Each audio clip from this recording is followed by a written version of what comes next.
Okay, so this is my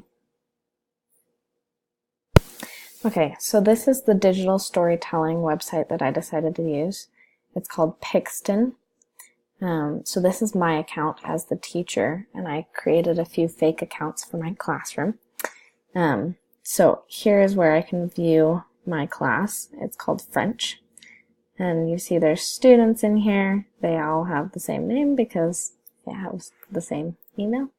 But you can click on a student and see their comics or the stories that they've done.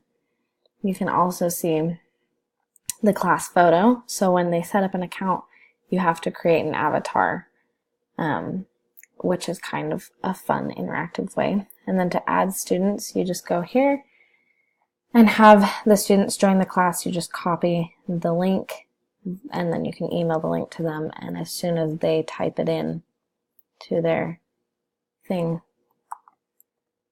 it'll come up, and then they'll be able to join this class and sign in.